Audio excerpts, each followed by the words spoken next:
Hi, everybody. This is Carmen from Busted's Cultural Flow.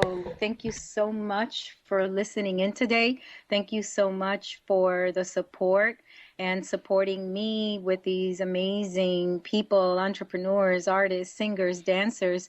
Today, I have this awesome, I would say, healer. She's actually a doctor. Her name is Dr. Ahuva Gamliel. Am I pronouncing that correctly? Yes, that's great. Yes, that's close enough. Well, you say it. Let's see how you would say it. Dr. Ahuva Gamliel. Gamliel. Not so bad. I did good. Okay, so let's just talk a little bit about what kind of doctor you are and what you do. Sure. I'm a naturopathic doctor, and I'm an acupuncture physician, and my specialty is in alternative medicine. Okay, so give us some more on that. Okay. That sounds like a lot, so I'm sure. Yes, it is. Well, people see me for multiple different conditions, any reason why they would see a conventional medical doctor, but my approach is more holistic. So when someone comes to see me, after we ascertain what the condition is, I might do lab work in order to discover what's going on, such as blood work, saliva testing, urine testing, stool testing, whatever is necessary. And then I would give them a protocol, which includes nutrition. So what foods to eat and what foods to avoid for their condition, specifically for them. And it might include homeopathic remedies or herbal medicine, vitamins. My main modality is acupuncture, but I incorporate everything, mind, body, and spirit, into the treatment plan. I see. And how long you pretty young in my book. So how long have you been doing this? I've been doing it for 10 years now. 10 years, wow. So you're keeping up well. It's Thank part you. of the holistic approach, Right. the proper eating. So how did you get involved in this? What was growing up? Was this always your dream or like? Yes, ever since I was a little girl, I wanted to be a doctor, probably since I was 5 years old. But then when I was in high school, I started to be introduced to conventional medicine.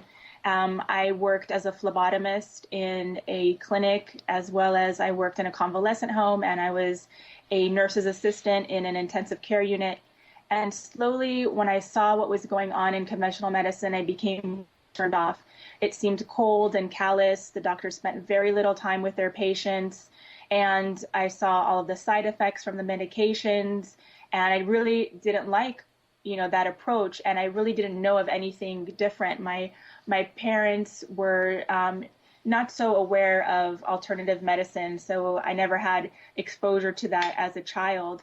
And it wasn't until I was accidentally surfing the internet and I typed natural medicine and I found the naturopathic medical school that I ended up going to that I realized that was the medicine that I always wanted but never knew existed. Uh-huh. And what was the school that you went to? Bastyr University in Seattle, Washington. Seattle. They have a second campus now in California, but they are one of the 4 accredited naturopathic universities in America. Let's see. Are you from that area or from South Florida? Originally where? I grew up in California. In California.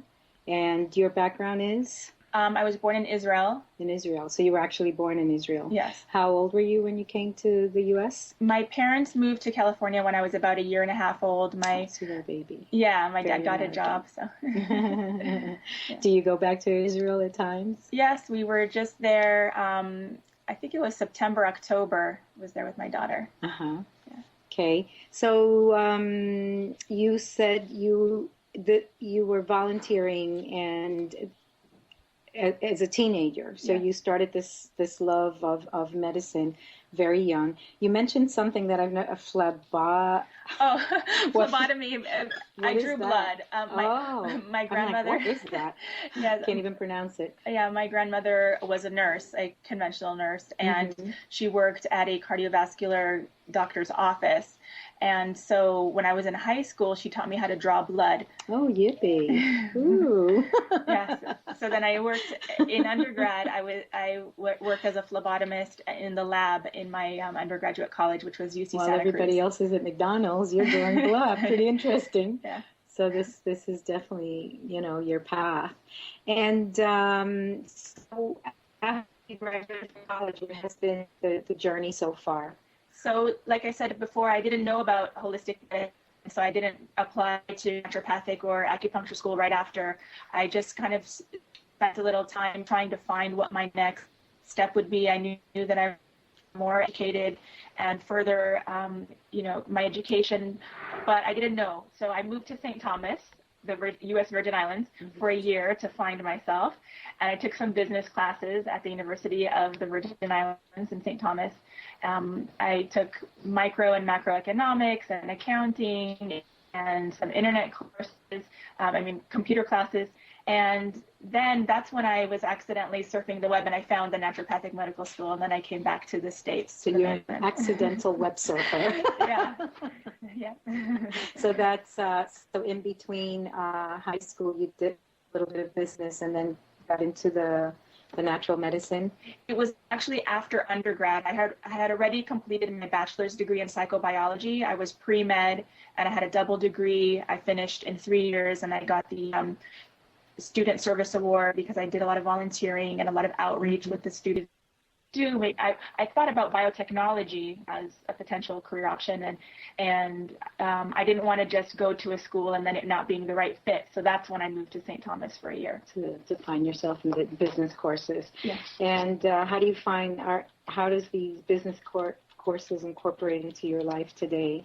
Have they been beneficial? Absolutely, and I can't stress enough how important they are, because being a practitioner of the healing arts, if you don't know how to market yourself, you could be an amazing practitioner, but you cannot make ends meet because people don't know about you, etc. A lot of people are fortunate to have their businesses evolve by word of mouth, but in this day and age, sometimes you need more than that.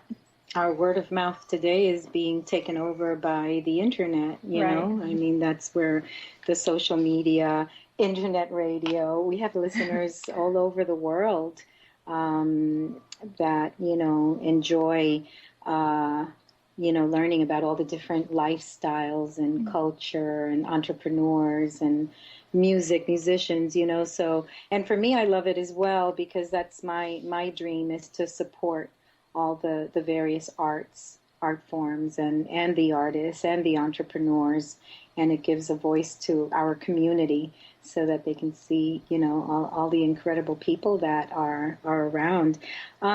So at some point you had your own center. Yeah. Is that correct? So tell us about that time in your journey. Sure.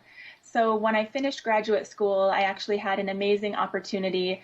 I did acupuncture on cruise ships for 2 years. I traveled all around the world and I got to meet people from all different cultures and backgrounds. It was really a blessing, an amazing experience. And then I settled in South Florida in 2006, and I worked at various different clinics and health centers and spas for several years. And then about 3.5 years ago, I opened up my own holistic health center, and I called it MIBASO, which is an acronym that stands for Mind, Body, and Soul.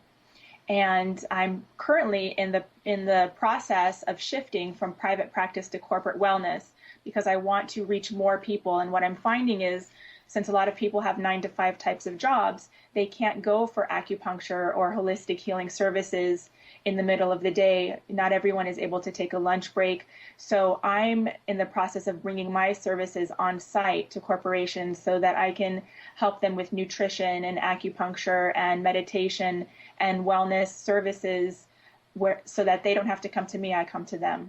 Yeah, that's a wonderful idea. I think lots of, you said, the world of taking conventional medication, it alleviates something temporarily, and then, it has more side effects than the initial issue you had. Right. It's like you have one issue and then the medicine has about, 10, 20 side effects. Right. And so I don't understand it. I personally have not taken, pretty much my whole life for some reason. It's a family tradition, just, good old South American tough women.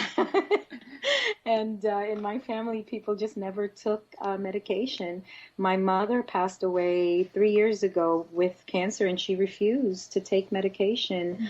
She did the chemo, which is the biggest, but towards the end, when she had pancreatic cancer, and when they discovered it, there was no salvation. They told her it would be maximum 2 months. She ended up living for about a year, but in that year, she didn't take any medication, and they were willing to give her morphine and all kinds of serious painkillers, and she wouldn't do it.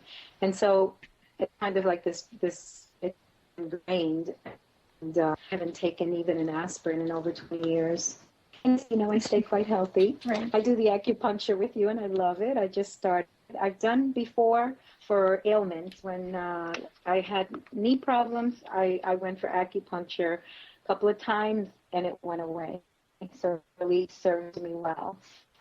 And, this is the first time that I'm doing acupuncture for what I say no reason, but it's really good because I find my patient getting the deepness of my meditations are getting deeper and stronger, and I love it. And then you also do a little bead that you leave in the ears. Yeah, ear and seeds. Ear seeds, and that helps throughout the week. So just tell me more about that whole corporate dream that you have. Like, what are you putting together? What's the package like for taking it to the corporations? Sure. What are you offering? What I want to incorporate into the wellness treatments for corporations is primarily stress reduction. I mean, like you said, it can be used for all kinds of ailments, whether it's body aches and pains or digestive issues. It could be bladder issues, fertility. Acupuncture has a broad spectrum range of things that it can treat. But people in corporations tend to be very stressed out, and as you know, when a person is stressed, it decreases their productivity. So of course it would make sense that the corporation itself would want to have more happy, healthy, productive employees, because then they can be their best. The work that they produced will be optimal work too, and they will be able to be more efficient. So I think it's really a win-win situation for everyone. In addition, as an acupuncturist in the state of Florida, I'm a primary care provider, so I can bill insurance. So a lot of corporations which do have insurance for their employees, if they have acupuncture coverage, it might be covered for them, so that it's basically free for them as long as their deductible has been met. So really it's the financial benefit for them. And now with Obamacare, there's also tax incentives for the corporations to have wellness programs, because prevention, like you said, you're doing it now just to go into deeper meditations, but you're actually the ideal candidate or the ideal patient, because prevention is where it's at. As they say, an ounce of prevention is worth a pound of cure. It's so much easier to prevent an illness from happening than it is to actually treat an illness. Of course, many conditions are reversible, but ideally we want to prevent them from even entering our body. So